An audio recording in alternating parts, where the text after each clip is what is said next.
Hi అండి అందరికీ welcome back to our channel Madhu educational hub. Friends, ఈ వీడియోలో 6th class social sem 1 text బుక్లోని సెకండ్ లెసన్ గ్లోబ్ భూమికి నమూనా. ఈ లెసన్లో ఉన్నటువంటి ఇంపార్టెంట్ పాయింట్స్ అన్నీ కూడా కవర్ చేస్తూ నేను నోట్స్ అయితే ప్రిపేర్ చేశానండి. ఈ నోట్స్ అనేది మీకు క్విక్ రివిజన్గా ఉపయోగపడుతుంది. సో ఎవరైతే నోట్స్ రాసుకొని వాళ్ళు ఉంటారో వాళ్ళకు కూడా ఇది చాలా బాగా ఉపయోగపడుతుంది. సో వీడియోని ఎండ్ వరకు చూడండి. వీడియో కనుక మీకు నచ్చినట్లయితే తప్పకుండా లైక్ చేయండి, షేర్ చేయండి, సబ్స్క్రైబ్ చేయండి. ఇందులో ఫస్ట్ పాయింట్, గ్లోబ్ అనేది భూమికి ఒక ఖచ్చితమైన నమూనా. భూమికి ఖచ్చితమైన నమూనా ఏది అంటే గ్లోబు. భూమి యొక్క భ్రమణాక్షం అనేది ఉత్తర దక్షిణ ధృవాల గుండా పోయేటువంటి ఊహారేఖ. ఉత్తర దక్షిణ ధృవాల గుండా పోయేటువంటి ఊహారేఖనే భూభ్రమణ అక్షము అని పిలుస్తారు. భూమి అనేది పడమర నుంచి తూర్పుకు తిరుగుతుంది. సో భూభ్రమణం అనేది ఏ దిశ నుంచి ఏ దిశకు అంటే పడమర నుంచి తూర్పుకు. సో ఈ విధంగా భూమి అనేది పడమర నుంచి తూర్పుకు తిరగడం వల్లనే మనకు సూర్యోదయము తూర్పున, నెక్స్ట్ సూర్యాస్తమయము పడమర అనేది జరుగుతుంది. నెక్స్ట్ గ్లోబల్ అనేటువంటి పదము గ్లోబస్ అనే లాటిన్ పదం నుండి వచ్చిందండి. సో దీని అర్థం ఏమిటి అంటే గోళం. గ్లోబస్ అంటే అర్థము గోళం. పురాతన ఖగోళ గ్లోబును 1492లో మార్టిన్ బెహైమ్ రూపొందించారు. పురాతన ఖగోళ గ్లోబును రూపొందించినది ఎవరు అంటే మార్టిన్ బెహైమ్, 1492వ సంవత్సరం. నెక్స్ట్ ఆధునిక ఖగోళ గ్లోబును రూపొందించినది కాన్స్టాంటినోపిల్ అబ్జర్వేటరీ నందు టకీ ఆల్దిన్ రూపొందించారు. ఆధునిక ఖగోళ గ్లోబును 1570 సంవత్సరంలో కాన్స్టాంటినోపిల్ అబ్జర్వేటరీ నందు టకీ ఆల్దిన్ రూపొందించారు. సో పురాతన ఖగోళ గ్లోబ్ అయితే మార్టిన్ బెహైమ్, ఆధునిక ఖగోళ గ్లోబ్ అయితే టకీ ఆల్దిన్. నెక్స్ట్ పాయింట్, ప్రపంచంలో మొట్టమొదటి అతుకులు లేని గ్లోబును జహాంగీర్ సామ్రాజ్యంలో మొఘల్ శాస్త్రవేత్తలు రూపొందించారు. సో ప్రపంచంలో మొట్టమొదటి అతుకులు లేని గ్లోబును రూపొందించినది ఎవరు అంటే మొఘల్ శాస్త్రవేత్తలు. జహాంగీర్ సామ్రాజ్యంలో ఉన్నటువంటి మొఘల్ శాస్త్రవేత్తలు ప్రపంచంలో మొట్టమొదటగా అతుకులు లేని గ్లోబును రూపొందించారు. నెక్స్ట్ పాయింట్, గ్లోబును 2 సమాన భాగాలుగా చేస్తూ భూమి మధ్య అడ్డంగా పోయే ఊహారేఖనే భూమధ్య రేఖ లేదా 0 డిగ్రీల అక్షాంశం అని పిలుస్తాము. సో భూమధ్య రేఖ అనేది భూమికి మధ్య భాగంలో వెళ్తుందండి. ఇది భూమిని 2 సమాన భాగాలుగా విభజిస్తుంది. ఈ భూమధ్య రేఖకే మరొక పేరు 0 డిగ్రీల అక్షాంశం. ఇది భూమిని 2 సమాన అర్ధగోళాలుగా విభజిస్తుంది. నెక్స్ట్ అక్షాంశాల సంఖ్య 181. సో భూమధ్య రేఖతో కలిపే అక్షాంశాలు అని అన్నప్పుడు 181 ఆన్సర్ అవుతుంది. నెక్స్ట్ అక్షాంశాలు ఎన్ని అంటే 180 అండి. అలా కాకుండా భూమధ్య రేఖతో కలిపి అన్నప్పుడు 181 వస్తుంది.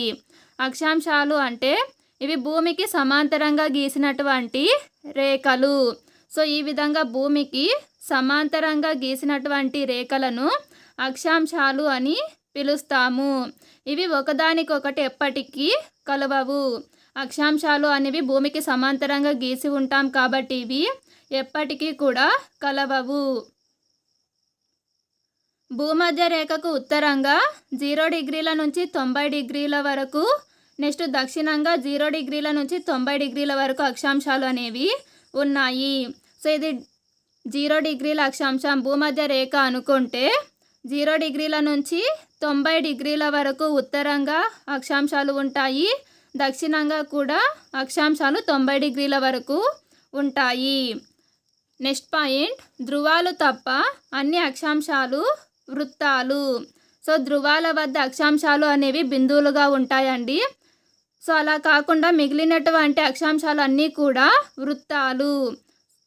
అక్షాంశాలన్నీ వృత్తాలే, ధృవాల వద్ద తప్ప మిగిలిన అక్షాంశాలన్నీ కూడా వృత్తాలు.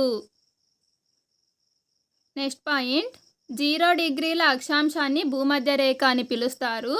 23.5 డిగ్రీల ఉత్తర అక్షాంశాన్ని కర్కట రేఖ అని పిలుస్తారండి. నెక్స్ట్ 23.5 డిగ్రీల దక్షిణ అక్షాంశాన్ని మకర రేఖ అని, 66.5 డిగ్రీల ఉత్తర అక్షాంశాన్ని ఆర్కిటిక్ వలయము, 66.5 డిగ్రీల దక్షిణ అక్షాంశము అంటార్కిటిక్ వలయం, 90 డిగ్రీల ఉత్తర అక్షాంశాన్ని ఉత్తర ధ్రువం అని, 90 డిగ్రీల దక్షిణ అక్షాంశాన్ని దక్షిణ ధ్రువం అని పిలుస్తారు. సో ఇవి 90 డిగ్రీల ఉత్తర అక్షాంశము, 90 డిగ్రీల దక్షిణ అక్షాంశం ఇవి వృత్తాలుగా కాకుండా బిందువులుగా ఉంటాయి. నెక్స్ట్ పాయింట్, అక్షాంశం అను పదము లాటిట్యూడో అనే లాటిన్ పదం నుండి వచ్చింది. సో అక్షాంశాలని మనం ఇంగ్లీష్లో లాటిట్యూడ్స్ అంటాము. ఈ లాటిట్యూడ్స్ అనేటువంటి పదము లాటిట్యూడో అనేటువంటి లాటిన్ పదం నుండి వచ్చిందండి. సో దీనికి అర్థం ఏమిటి అంటే వెడల్పు, పరిధి, మందం, పరిమాణం. ఈ 4 కూడా లాటిట్యూడ్ అనే పదానికి మీనింగ్స్. నెక్స్ట్ రేఖాంశాలు. ఈ రేఖాంశాలు అనేవి అక్షాంశాలకు లంబంగా గీయబడ్డ ఊహారేఖలు. సో ఇది భూమి లేదా గ్లోబ్ అనుకుంటే అక్షాంశాలు అనేవి భూమికి సమాంతరంగా ఉంటాయి. అవే రేఖాంశాలు అనేవి అక్షాంశాలకి లంబంగా ఉంటాయి. సో వీటిని రేఖాంశాలు అని పిలుస్తామండి. సో అక్షాంశాలకు లంబంగా గీయబడ్డ ఊహారేఖలనే రేఖాంశాలు అని అంటారు. ఈ రేఖలు అనేవి ఉత్తర దక్షిణ ధృవాలను అనుసంధానిస్తాయి. సో ఈ విధంగా ఉత్తర దక్షిణ ధృవాలను అనుసంధానిస్తూ అక్షాంశాలకి లంబంగా గీయబడినటువంటి ఊహారేఖలనే రేఖాంశాలు అని పిలుస్తారు. రేఖాంశాలను మధ్యాహ్న రేఖలు అని పిలుస్తారు. రేఖాంశాలకే మరొక పేరు మధ్యాహ్న రేఖలు. నెక్స్ట్ 0 డిగ్రీల రేఖాంశాన్ని ముఖ్య రేఖాంశము, ప్రామాణిక రేఖాంశం, గ్రీనిచ్ రేఖాంశం అని అంటారు.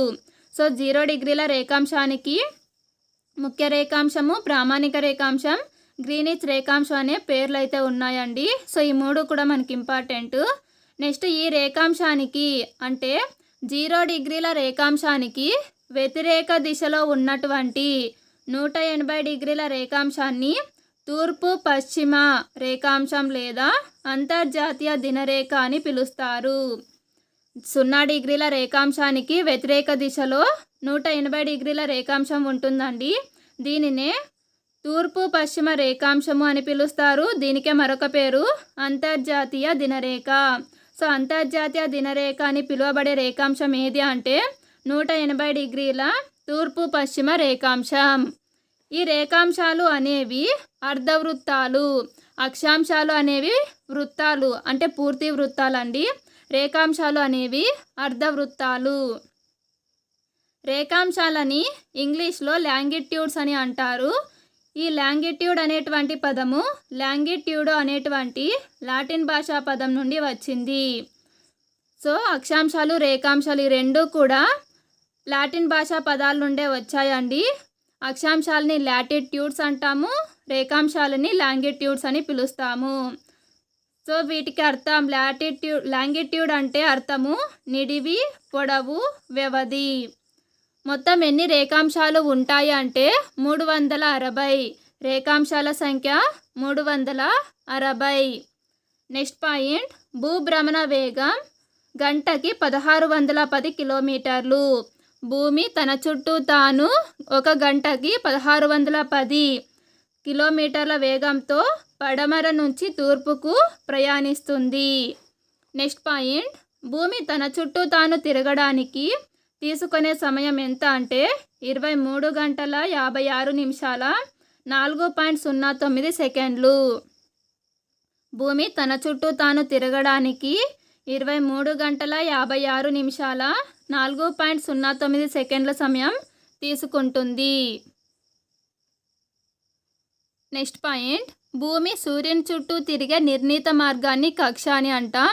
సో సూర్యుని చుట్టూ భూమి తిరిగేటువంటి నిర్ణీత మార్గాన్ని ఏ పేరుతో పిలుస్తారు అంటే కక్ష. ఈ కక్ష అనేది దీర్ఘవృత్తాకారంలో ఉంటుంది. సో భూమి సూర్యుని చుట్టూ తిరిగే మార్గాన్ని కక్ష అంటాము. ఈ కక్ష ఆకారము దీర్ఘవృత్తాకారం. ఈ కక్ష పొడవు 965 మిలియన్ కిలోమీటర్లు. భూకక్ష పొడవు ఎంత అంటే 965 మిలియన్ కిలోమీటర్లు. నెక్స్ట్ పాయింట్ ఇవన్నీ వెరీ వెరీ ఇంపార్టెంట్ అండి. సూర్యకిరణాలు లంబంగా పడేటువంటి రోజులు.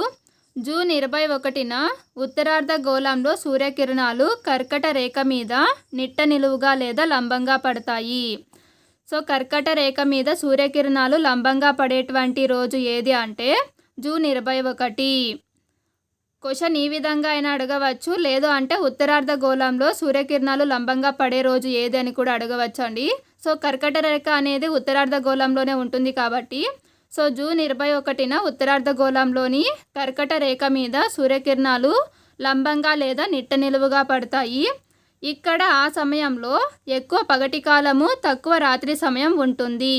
సో ఉత్తరార్ధ గోళంలో ఈ జూన్ 21 సమయంలో పగలు ఎక్కువగాను రాత్రి తక్కువగా ఉంటుంది. ఇదే సమయంలో దక్షిణార్ధ గోళంలో దానికి వ్యతిరేకంగా ఉంటుంది. సో ఉత్తరార్ధ గోళంలో ఎక్కువ పగటి కాలం, తక్కువ రాత్రి సమయం ఉంటే దక్షిణార్ధ గోళంలో ఎక్కువ రాత్రి సమయము, తక్కువ పగటి కాలం అనేది ఉంటుంది.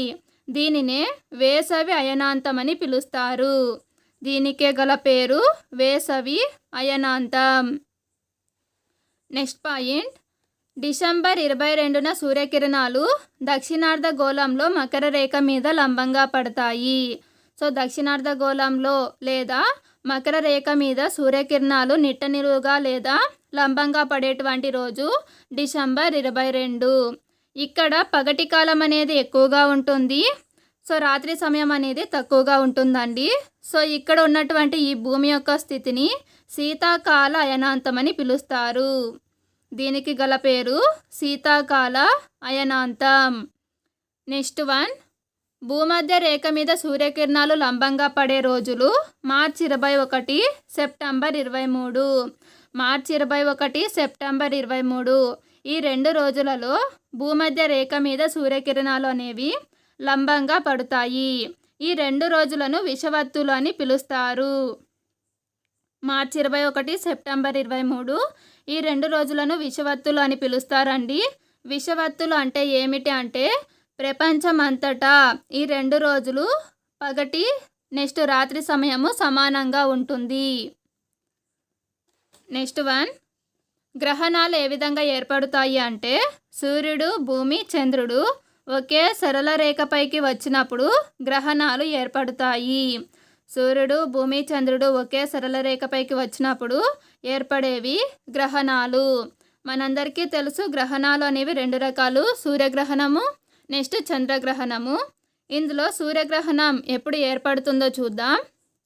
భూమికి సూర్యునికి మధ్యలో చంద్రుడు అడ్డం వచ్చినప్పుడు సూర్యగ్రహణం అనేది ఏర్పడుతుంది. భూమికి సూర్యునికి మధ్యలో చంద్రుడు అడ్డం వచ్చినప్పుడు సూర్యకిరణాలు అనేవి భూమి మీద పడకుండా చంద్రుడు అడ్డు వస్తాడు. అటువంటి అప్పుడు మనకు సూర్యుడు కనిపించడు. సో దీన్నే మనం సూర్యగ్రహణం అని పిలుస్తాము. సూర్యగ్రహణము అమావాస్య రోజున మాత్రమే సంభవిస్తుంది. అయితే అన్ని అమావాస్య రోజుల్లో ఇది సంభవించదు. సూర్యగ్రహణం సంభవించేది అమావాస్య రోజు, అయితే ప్రతి అమావాస్య కూడా సూర్యగ్రహణం అవ్వదు. నెక్స్ట్ వన్, చంద్రగ్రహణం. చంద్రుడు భూమి నీడలోకి వెళ్ళినప్పుడు చంద్రగ్రహణం అనేది ఏర్పడుతుంది. సో ఇక్కడ సూర్యునికి చంద్రునికి మధ్యలో భూమి అనేది వస్తుంది. సో సూర్యకాంతి చంద్రుని మీద పడకుండా భూమి అడ్డు వచ్చినప్పుడు ఏర్పడేటువంటి గ్రహణము చంద్రగ్రహణం. చంద్రగ్రహణం అనేది పౌర్ణమి రోజున ఏర్పడుతుంది. సూర్యగ్రహణం అమావాస్య రోజున ఏర్పడుతుంది. చంద్రగ్రహణం అనేది పౌర్ణమి రోజున ఏర్పడుతుంది. నెక్స్ట్ ఇది వెరీ వెరీ ఇంపార్టెంట్ పాయింట్ అండి.